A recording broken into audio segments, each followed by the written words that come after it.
Hello everyone, Bob Pillay here from Cornerstone Law Offices and welcome to Roundtable with an Expert. And today I have got second episode with Wedzerai. And Wedzerai is a financial planner for those who haven't had a chance to listen to the first episode that we did with Wedzerai. Please do so on our channels. But Wedzerai, welcome back. Thank you, Bob. Really appreciate it. And you know what, I really enjoyed our first discussion that we had about your background, where you came from, and the passion that you showed around financial planning. And not to mention, you wanted to do engineering, but engineering actually led you into financial planning. Science. Numbers, right? Numbers, yes. Yeah, yes. No, that's good, that's good. So Wedzerai, since we met last, what's been happening in the interim? I know we had, obviously COVID threw everything out, but as far as the financial planning is concerned, what's been happening in that space with you? It's been really busy actually, surprisingly, because when it all started, we thought, man, where are we going to get the work? Is everything going to dry up? People are losing their jobs and things of nature. But it only raised a lot more questions, and a lot more people actually got more curious about their personal finances and circumstances. Some of the older generation more concerned about their superannuation because they just saw the balances plummet temporarily. Yeah. And then you had all the policy changes, people being allowed to access some super if they were in a bad way. You had the banks changing their policies quite frequently for all the borrowers, interest rates dropping in more rapid succession than we've seen in the past. And all those things just meant the phone kept ringing. You know what, it's really good because we talk about risk mitigation, planning and all those kind of things, and it takes something like what we had for people to realize, well, those people who are actually addressing it realize the importance of financial planning, realizing the importance of having insurance. It's like saying, unless a hail hits your car, you don't really see the importance of having a car insurance. Or unless something happens in your financial situation, you really don't see the importance. So I see it as a wake-up call for a lot of people out there. It just had to happen, I suppose. Yes. So what we'll do in this episode, Wedzerai, last time we kind of generally looked at, for the audience out there, we generally looked at financial planning, what it actually means, how important it is for our lives. For this episode, I thought it'll be best, Wedzerai, if we take 3 scenarios. Okay, so these are 3 scenarios of 3 different groups of people, and what does financial planning will mean for those 3 particular groups. So the first one we will look at, and if it's okay with you, Wedzerai, are people who are ready to retire. Now, I know there'll be a lot of people in that boat, that you have worked your entire life and you've probably never seen a financial planner because you really don't know, or you didn't know what they do. So people in that boat, what they can do before they retire, it could be 5 years ahead of them, could be 2 years ahead of them, it could be maybe 10 years, So I would say anywhere in their mid-50s to about, close to 60s, 70s, because, the retirement is 67 or 65, okay? So that's one group. We'll talk about, I'll get you to give us some insight. The second one is someone's probably in their midlife, so they've got a house, they've got kids who are going to school, they've got jobs, they've been working there for a while, or they've got a couple of jobs, or, what does it look like for that family who are now looking at building some wealth, whether it be a investment property, maybe in their late 30s, early 40s, obviously things happen with health, and that is a very important stage. So I'll get you some, input into that, and our younger generation, people in their, 20s, mid to late 20s or early 30s, people have got the jobs, they're buying their first home, they're probably just planning on having a kid. What would these scenarios look like? Okay, so if you are any one of those, I think I've covered between 20s to about 70 to 60, so that would be probably most of the audiences there, so just keep an eye out. And we'll leave it with you, Wedzerai. So let's look at someone who's planning on retiring. Okay, so before I actually launch into that, I'll just give a little disclaimer for all our audience out there. So the information that we're going to talk about in these scenarios, everyone's situation is individual and different. Yeah, good point. So everything that I'm going to talk about today, you can consider that general advice, and you need to seek your own personal advice. If you've got your own financial advisor that you trust, go see them and ask them for yourself. If you don't have one, feel free to get in touch with either myself or even contact Bob and ask him if he can pass on my details. But you can find me on a few different platforms. You can find us on Instagram at betterwayfp.com.au. You can find us on Facebook at Better Way Financial Partners, and also on LinkedIn. Very good. That's a good disclaimer, because obviously, yes, we can give general advice, but everyone has their unique scenarios or unique situation that they have to deal with. So yeah, Yes. So good point. Now, if you want to take notes, please feel free to do that. If it's aligned with you, and or write those questions that you want to ask your financial planner or Wedzi. So this is a great opportunity. So over to you, Wedzi. Yeah. So generally what I find is starting with people that are pre-retiree, they might be in their late 50s and now really thinking about, at some point I need to stop working, or that day is going to come where maybe my boss is just going to tap me on the shoulder because of the type of work that I do, and ask me when it might be time for that relationship to come to an end. And from that point on, there's no income coming in from a job anymore. That's a scary situation to be in, that pre-retirement. You got what you call them, pre-retirement, which is late 50s, early 60s, and you get a tap on your shoulder. Yes. So they are generally very concerned about, after they retire, are they going to have enough money to live off of? Because if they don't, the fallback is government pension, but it's very minimal, and you don't want the government to be the one that controls what you eat, where you live, because of how much they are willing to give to you. Yes. If you've got more of your own money, then it's generally easier, and that's the stuff that we talk to our clients about. Yes. And generally, people in that pre-retirement space, the government has tax incentives that are available to them that they can utilize through their superannuation. Yes. That allows them to build that pot of money in one of the most tax effective ways that's out there for Australians, and making sure you pay attention to that. So what, just one point just correct me if I'm wrong, at that age group that we're talking about, pre-retirement, so two scenarios here is either you plan on how you want to retire on your terms, or you get government to dictate on how much they're going to give you as a pension, and they dictate on what kind of lifestyle you're going to live after you retire, right? Yes. That's the difference between a financial planning and relying on a pension. Yes, pretty much. Okay. Yeah. So you have the plan for yourself, or find out what someone else has in store for you. Okay, good. So the government has tax breaks that are available to people through superannuation, but they have to have a good understanding of the rules, because there's rules around this. Yes. How much you can contribute, how much you can claim for taxes, and the income that you can get from your superannuation after you retire can all be tax-free. Your investments, the money that you generate from them, can all be tax-free, but it all has to be structured the right way and appropriately for yourself. And depending on where you sit with your superannuation balance, and how you feel about investments, it's important to understand how your money is invested, whether it's aggressively invested or it's invested conservatively.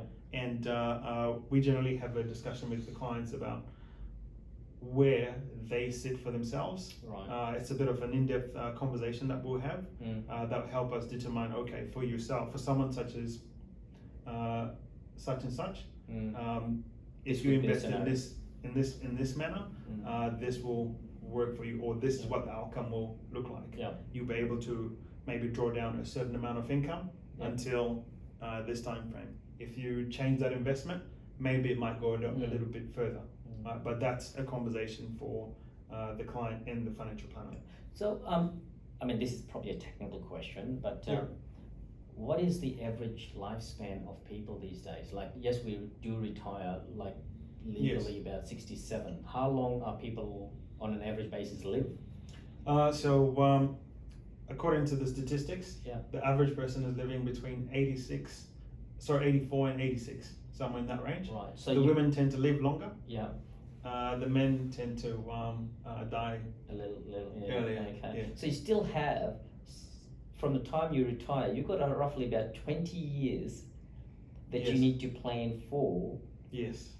to live a lifestyle that you want. Yes.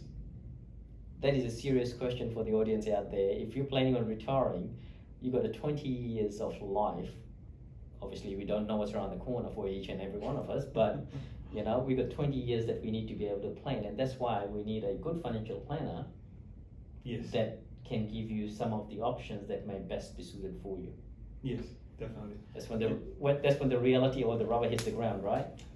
Exactly. That's exactly Yeah. it. And I guess just one tip is if you're sitting across to a financial advisor and for whatever reason you feel very uncomfortable throughout the discussion, then you probably need to leave. Yeah. The best financial advisor you actually have is generally yourself with the help of the expert, I like that. right? So the expert is there to give you guidance, but you are the one that's going to get those results. Yeah. Right? It needs to gel with you. It needs to gel with you. If it's not gelling with you, Yeah. maybe find someone else. Yeah. Or if you left it like a week before you retire, you go see a financial planner, it's not going to gel with anyone and anything, you know, right? Yeah, You left it too late. It might be pretty hard. Yeah. No, that's a great couple of tips there, Wedzerai, especially for that age. And I know there'll be a lot of people in that age, in that group pre-retirement, and this is good bit of information as what are the things can be set up. You know, it's never too late. You know, No. as long as you engage the gear, it's never too late. No. Okay. So, anything else that you'd like to add to that particular group before we move to the mid age? I guess possibly maybe for the more affluent client, the client that has a bit more money in comparison to the average Australian. For them, they might be starting thinking about how do they pass their assets on and things of that nature. Very good. Because at that stage it becomes Estate quite planning. critical and very important. Yeah. Yes, estate planning, and also depending on where they sit. I've had some people that are pretty determined to get the pension for whatever reason. Everyone is entitled to make their own decisions for their life, how they choose to.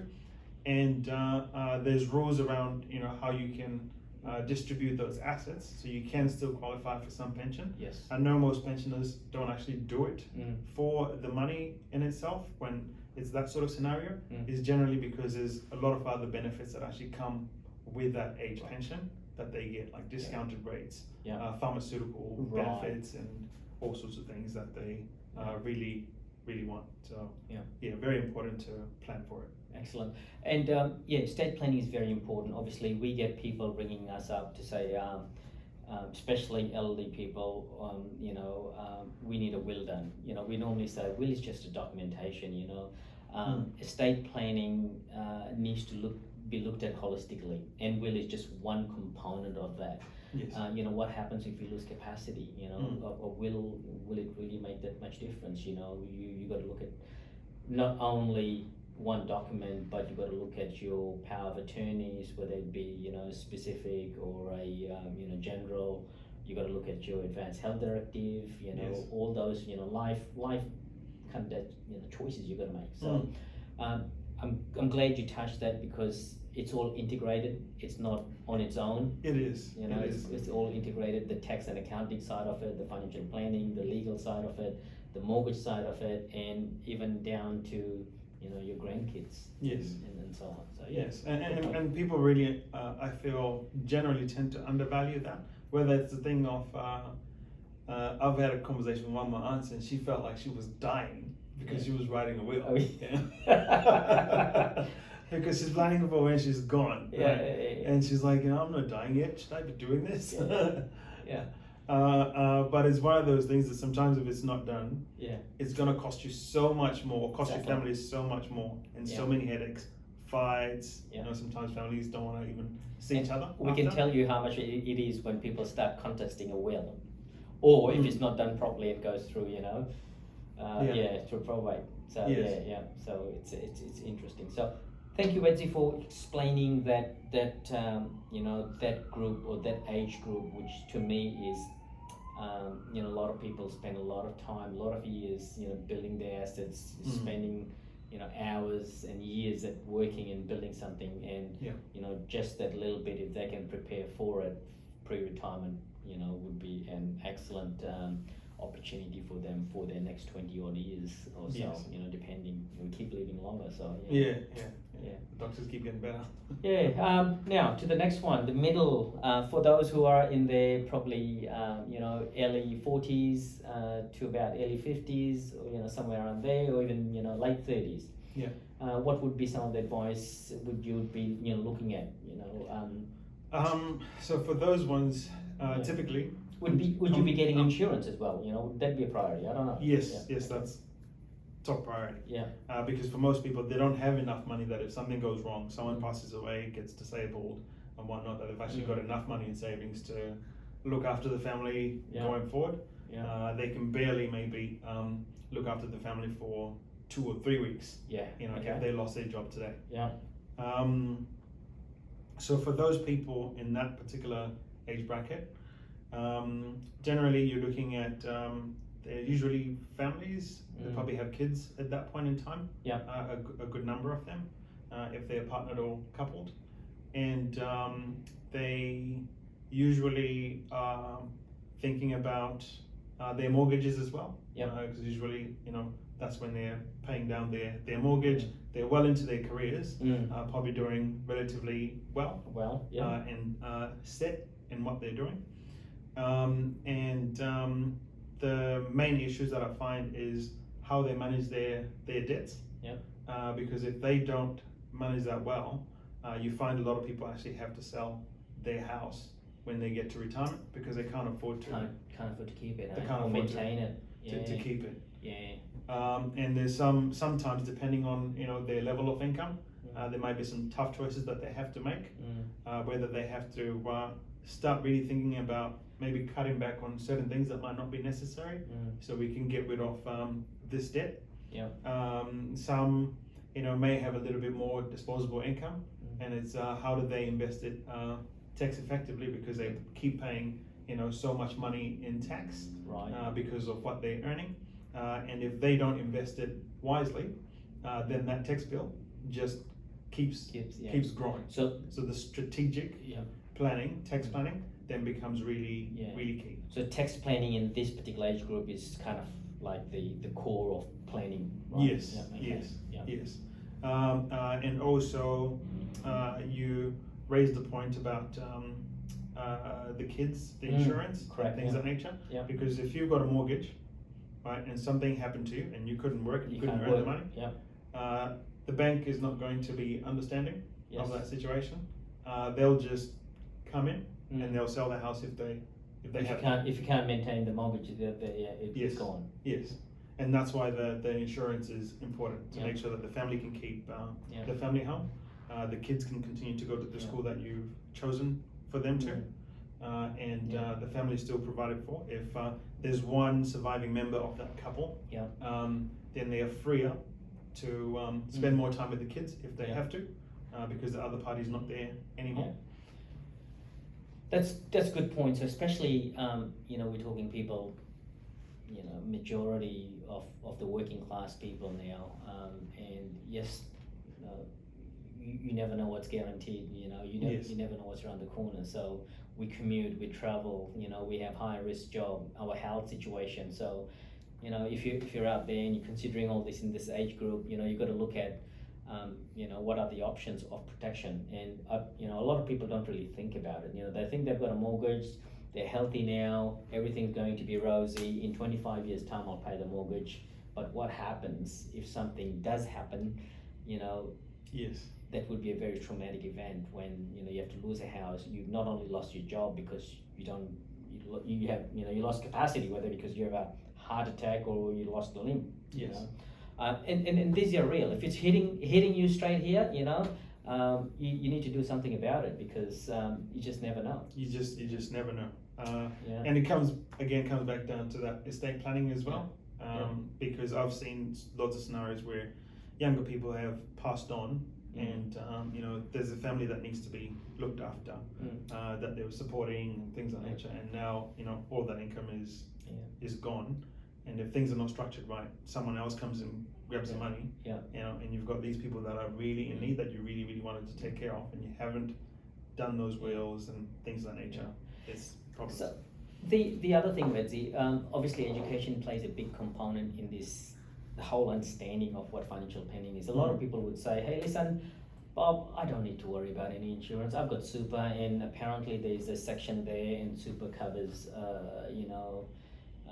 permanent and permanent disability and bits and pieces, but I'll let you explain a little bit, but do people really know how much that insurance is? They say yes, it's covered, but is it going to be enough to cover that insurance? How many of you guys ever look at it? Yes. I mean, how many people do you get in that situation say, oh, it's covered?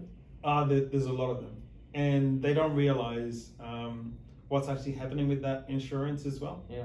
Because a lot of the times it's insurance that they started a job at a certain workplace. The workplace has some arrangement with the superannuation company that they suggest to employees if they don't have their own, and the way that plan is set up is predicated on numbers. That if it's a big organization, right, we'll give your employees this amount of cover. So one box or one solution fits everyone kind of solution fits whether everyone. you have a $500,000 mortgage or you have a $100,000, the payout is still going to be is going to be about the same.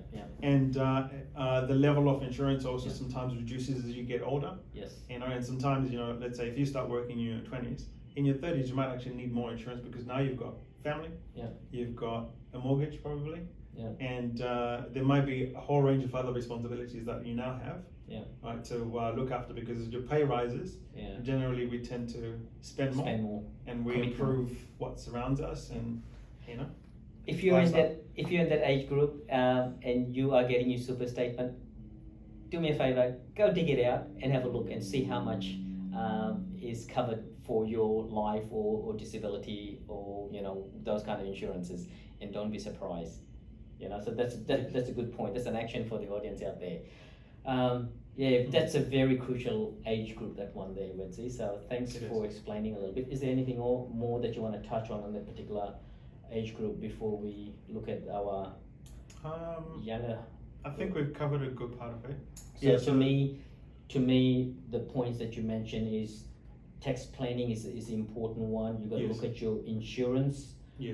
Obviously, insurance, whether you lose a job, or insurance, income protection, or your health and well-being if something happens to you physically, or you lose capacity. What would be the other thing? I guess the other thing as well is those beneficiaries that you mentioned on the super, ticking that box. It's important to understand what happens depending on who you give the money to. Because a lot of the times people don't think of that. I'll just give it to my kid, or I'll just give it to this person. I'll give it to my sister. I'll give it to my brother. Because there might be some tax implications. If it goes to your child, do they know how to look after it? That's right. They're 5 years old.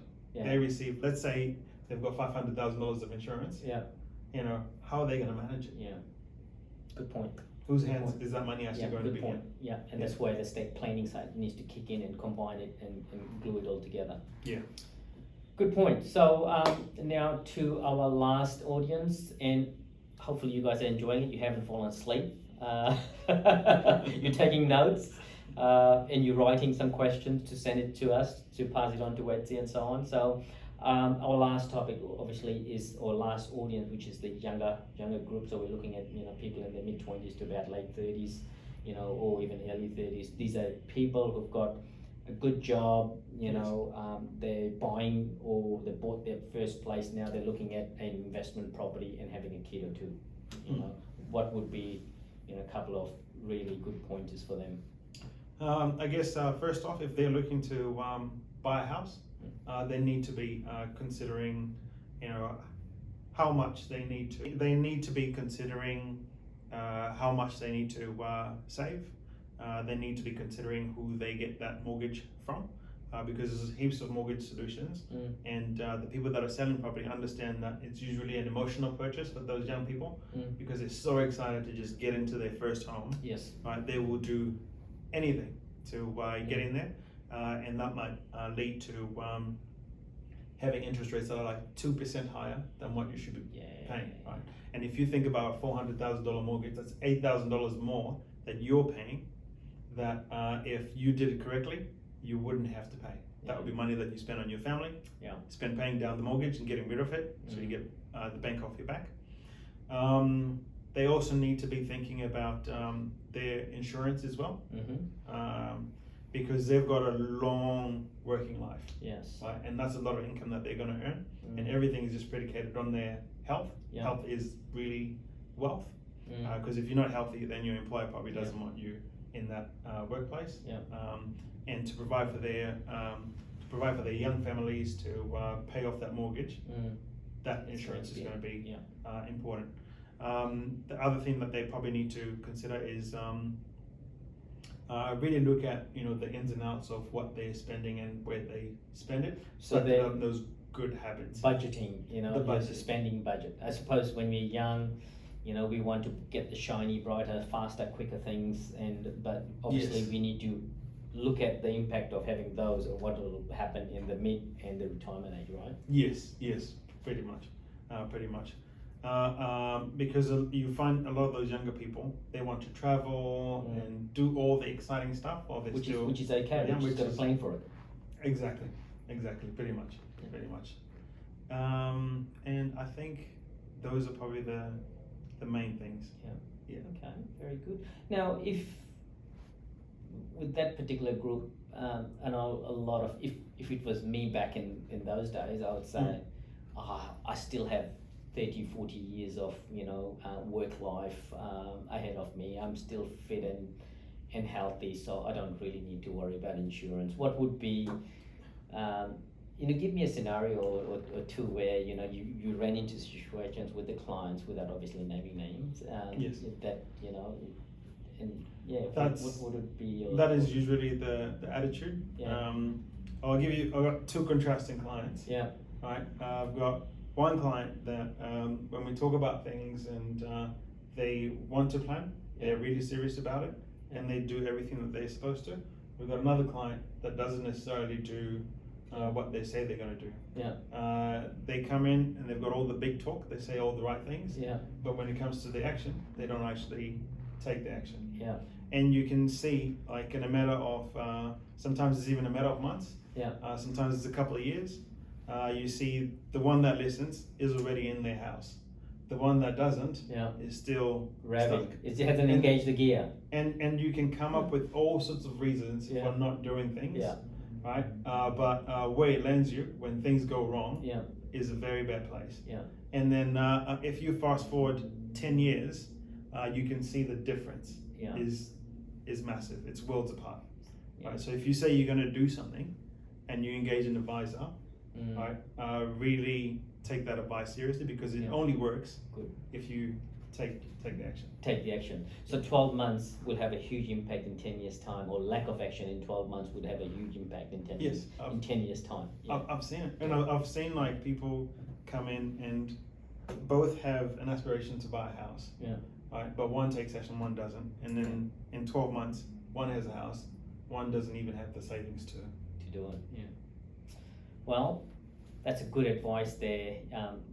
You know, you need to look at your individual situation, obviously, but you need to seek help from experts, from people who know this industry.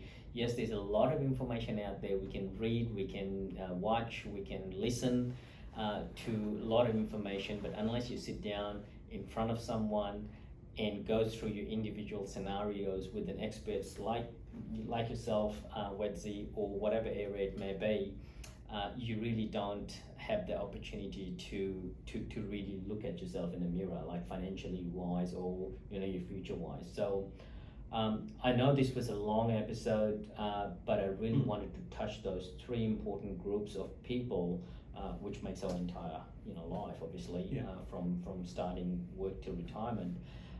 Very passionate about it, but I know a lot of people are not educated about it. To them, it's just an added cost that we don't need. Mm. But if this discussion didn't kind of bring it home, then revisit it, listen to it, go and have a chat with your financial planner or with Wedzerai. And like Wedzerai, I really appreciate what you're saying is you need to connect, and if it's not sitting well, obviously you need to find someone that you connect with. Is the most important thing. So true. Appreciate your time. Thank you. Both the first episode that we did and this episode, this was more practical, real life scenarios. Yes. And I'm going to touch once again. I can still see the passion that you have, and from the first episode, that you really care. Okay, so I do. I absolutely do, because Yeah. it's people's lives. What we're dealing with, and when you see certain things actually happen personally around you, it even hammers the point even more that what we do Yeah. makes a difference. Excellent. So Wedzerai, just before we go, can you just tell the audience? I know you touched on a little bit, but where do you work, and what is your what's your details? Yeah. Obviously, people will get in contact with us, but yeah. Yeah. So my business is called Wedzerai Financial Partners. You can find us online. Either just Google us. You can find us on Facebook, just Wedzerai Financial Partners. You can find us on Instagram as well. On Instagram, it's wedzerai.fp.com.au. It's just a play on the website. And you can also find us on LinkedIn as well. The office is located in Clayfield, on the north side of Brisbane. But sometimes, depending on where the client sits, and if they want to meet face to face, we also have other partners like Bob, where we can use their offices as well. That's good, and I think that works very well as well. We encourage all our clients or our referral partners to come and meet us, at our office, so we can do a proper handshake and get the collaborative thing going as well. Well, thank you very much, our audience, for listening. And if you want more information about financial planning and you want to get in touch with Wedzerai, please like and share, comment, and we'll get you those information and we'll get you connected with Wedzerai. So if there's any other topics that you'd like us to touch on, as far as talking with the expert is concerned, please send us a message and we'll try and bring those experts on board so we can have these discussions. Thank you and have a great time. Thank you. That's been good.